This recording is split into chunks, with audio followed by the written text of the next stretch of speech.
Hey everyone, and welcome back to the channel. When I say the name Medusa, what's the first image that pops into your head?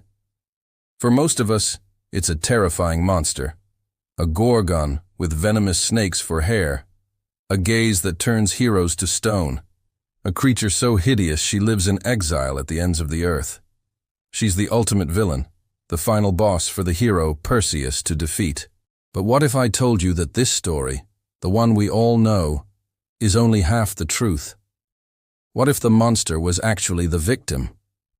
Today, we're peeling back the layers of myth to uncover the tragic and often ignored story of Medusa. Before she was a monster, Medusa was a mortal woman, and not just any woman. According to the Roman poet Ovid in his famous work, Metamorphoses, she was breathtakingly beautiful. She was a priestess in the temple of Athena, the goddess of wisdom and warfare. Of all her beautiful features, her hair was said to be her crowning glory. Long, flowing, and magnificent. Men from all over came to the temple, not just to worship the goddess, but to catch a glimpse of Medusa's beauty. She was admired, desired, and she had dedicated her life to serving her goddess. Her story, at this point, is one of devotion and grace. There's no hint of the monster she would become.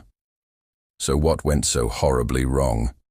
This is where the story takes a dark and brutal turn. Medusa's beauty caught the eye of a powerful god. Poseidon, the god of the sea. Consumed by lust, he pursued her. Medusa, faithful to her vows of celibacy as a priestess, fled from him, seeking refuge in the one place she believed she would be safe, the sacred temple of her patron goddess, Athena. But the sanctity of the temple meant nothing to Poseidon. He forced himself upon her, right there on the cold marble floor of Athena's holy sanctuary. It was a horrific act of violence and a profound act of sacrilege, defiling the sacred space of a powerful goddess. Now, you would expect Athena, the goddess of wisdom and justice, to punish the perpetrator, Poseidon, right? He was the one who violated her temple, her priestess, her honor. But that's not what happened. Athena, in a fit of rage and perhaps misplaced shame, directed her fury not at the powerful male god who was her equal, but at the mortal woman who was the victim of the assault. She saw Medusa not as a victim who needed protection, but as a stain on her temple's purity. Athena's punishment was cruel and deeply symbolic. She transformed Medusa's most beautiful feature, her magnificent hair, into a writhing nest of venomous snakes. Her skin was turned a monstrous green, and her face became so hideous that any living thing that looked upon it would instantly be turned to stone. Think about the sheer cruelty of this curse. Medusa was not only physically transformed into a monster, but she was also condemned to a life of complete and utter isolation. Her curse meant she could never again look upon a loved one's face without destroying them. She couldn't have friends, a family, or any form of human connection. The very thing that defines our humanity, the ability to connect with others through sight, through a shared glance, was turned into a weapon she couldn't control. She was exiled, forced to live in a cave at the edge of the world, alone with her rage, her grief, and her monstrous new form. She was punished for being beautiful, punished for being a victim, and then abandoned by the very goddess she had devoted her life to serving. So, when we hear stories of Medusa as a monster luring men to their doom, is that really what was happening? Or was she a terrified woman defending herself in the only way she could? Every person who came to her island was a potential threat. Her gaze, her weapon, was also her defense mechanism. She was no longer a beautiful priestess. She was a survivor, hardened by trauma and betrayal. The men who came hunting for her were seeking glory, looking to slay the monster and become heroes. But from Medusa's perspective, these were just more intruders, more men coming to take something from her. Her actions, seen through this lens, become acts of self-preservation, not malice. Then comes Perseus. We know him as the great hero, sent on an impossible quest by a jealous king to bring back Medusa's head. He is given divine help, Athena, the very goddess who cursed Medusa, aids Perseus in his quest to kill her. She gives him a polished shield to use as a mirror, so he can see Medusa's reflection without looking at her directly.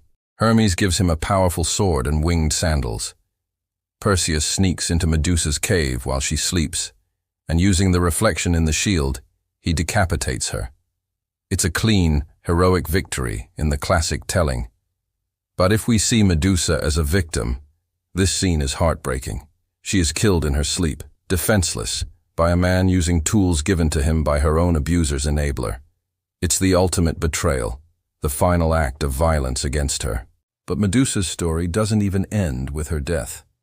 Even after she's gone, her body is exploited.